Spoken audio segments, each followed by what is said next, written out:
My name is Brian Nickerson. I am on the board of directors of the Falmouth Historical Society and a volunteer for the Society's Digital Archive.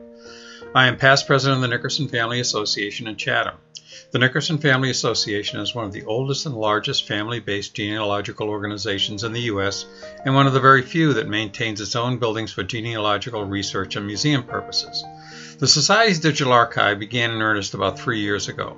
Working under the direction and participation of Meg Costello, the Society has amassed an enormous digital archive of over 17,000 multi-page documents, most of which are keyword searchable.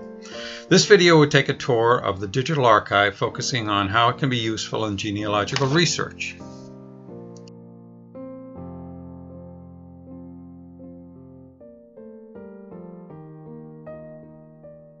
Let's start with the real estate records.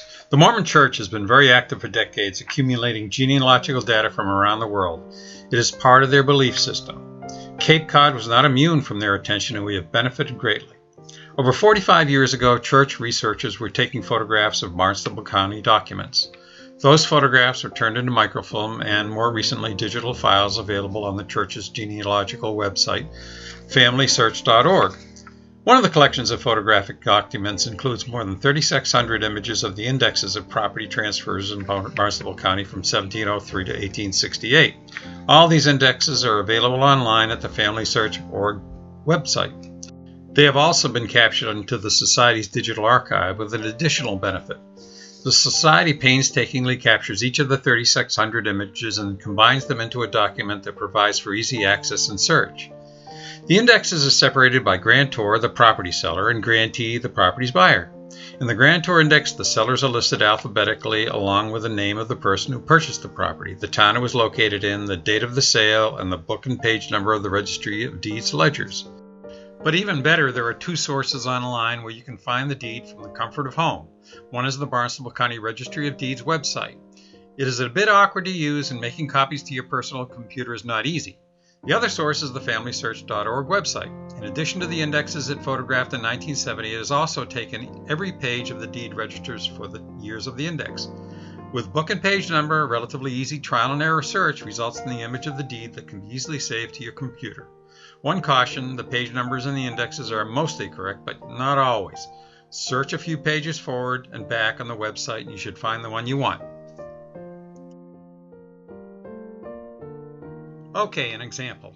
I knew my great-great-great-grandparents, Josiah and Abigail Gould Nickerson, resided in Chatham. Josiah was born in Harwich, Abigail was born in Chatham. Josiah's Harwich Nickerson ancestors went back to Joseph, son of the original Nickerson settlers of Chatham. Joseph moved to Harwich from Chatham as a young man. Josiah, born in 1798, moved to Chatham after he married Abigail. I knew this, but I was curious as to where they lived. With this new information in hand, I went to the index for grantees and guessed that there might have been some information on Josiah purchasing land in the 1820s. A double surprise.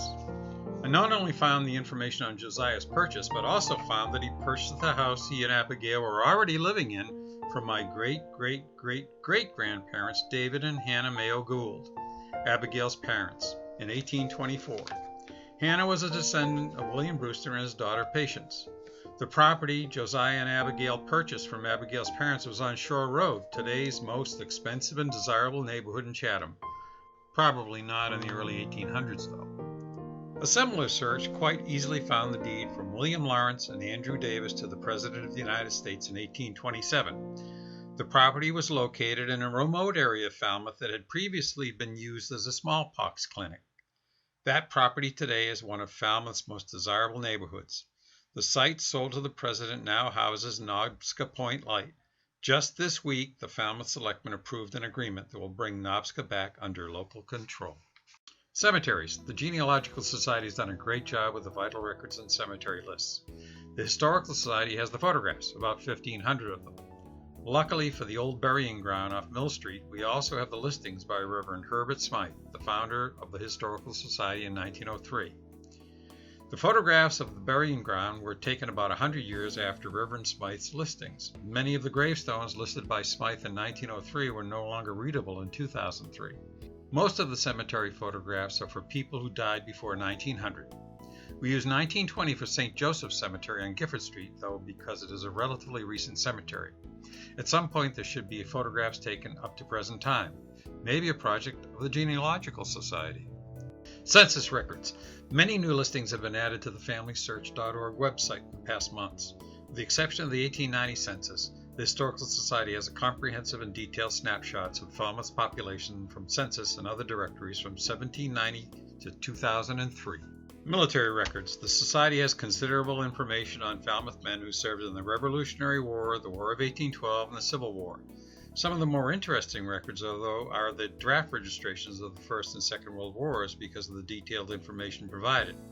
While the listing of First World War draft records are relatively complete, the Second World War registrations are for the Old Men's Draft. This one was for men aged 45 to 65 in April 1942. At some time when the Second World War veterans have all passed away, the entire draft registration list will be made available. Using the information of my grandfather, Howard Adams Nickerson, for the Second World War, I know where he lived, where he worked, his height, weight, hair color, eye color, and other details. Falmouth Town Clerk records. In 1970, when the Mormon Church was photographing real estate deeds, it was also photographing the handwritten ledgers of Cape Cod town clerks. Dating from the 1600s and up to as late as 1830, these handwritten ledgers have been combined into easy-to-research documents. Easy to research, but not necessarily easily to find.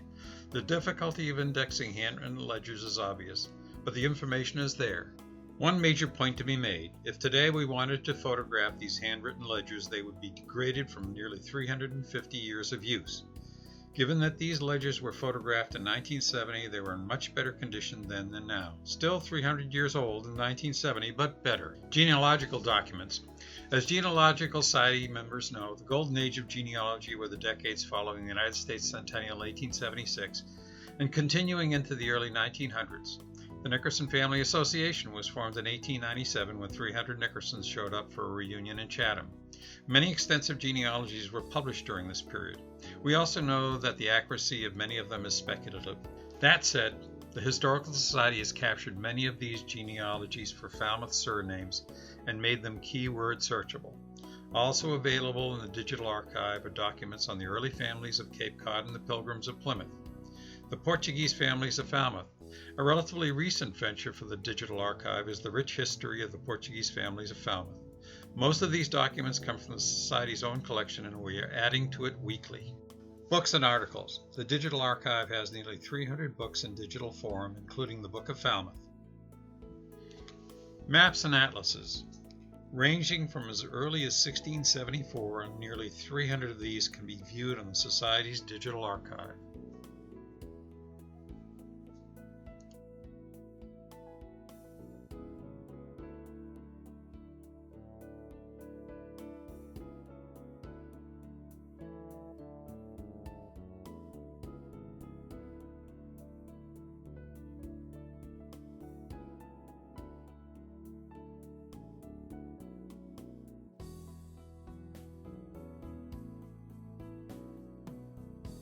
Massachusetts documents for Falmouth. The first document of the Digital Archive was the Massachusetts Historical Commission Historical Survey of Falmouth in 1989 to 1990. This was kept in a half-dozen binders at the Society close at hand because it was used constantly by Meg Costello and other staff members for member inquiries. We originally planned to scan the entire document, which would have taken weeks. Bright idea. Let's see if it's already available in digital form. Eureka! It was on the Massachusetts Historical Commission website. Capturing it from the website saved considerable time, and having it in digital form allows Meg to send sections of it to Falmouth citizens and historians doing research. Also much easier to find specific properties than figuring out which binder the information is on the shelf. Also, nearly 1,000 acts and publications by the Commonwealth of Massachusetts from 1694 to 1950 pertaining to Falmouth have been captured for the Digital Archive. The example here is the Massachusetts Act authorizing the federal government to locate a lighthouse in Falmouth. Maritime history. Falmouth has a rich one. Over 800 documents of the Digital Archive pertain to Falmouth's whaling, shipping, and scientific maritime history, including the Pacific Guano Company. This week, we added to that 800 by including the digital images of 40 whaling ship logs that were digitized from Historical Society archives by the Falmouth Public Library. Multimedia. The Historical Society has over 300 video and oral recordings that can be viewed or listened to from its digital archive. Prominent are the video interviews done by the late Richard Miner for the greatest generation veterans of the Second World War. Vital records. Thanks to the work of the Genealogical Society and records available from the Historic Society's archive, the digital archive contains over 1,300 pages of vital records that are available for researchers at the Historical Society. How does one access the Historical Society's digital archive? Coming soon to a Village Green neighborhood near you is the restored and modernized 1730 Conant House. Prior to the rear portion's demolition late last year, there was a dedicated workstation for members and researchers with full access to the digital archive. The new wing of the Conant House, now under construction, will have a modern archive and research center, including a dedicated workstation for researchers. The digital archive will always be a work in progress. Like history, there is never an end. History is being created every day, and more artifacts will be added to the Society's digital archive weekly. We are very proud of what we have accomplished so far. Technology will change how we do things. We do feel we are ahead of most historical societies in the digitization of historical documents. We are also willing to listen to others on how we might be able to do it even better.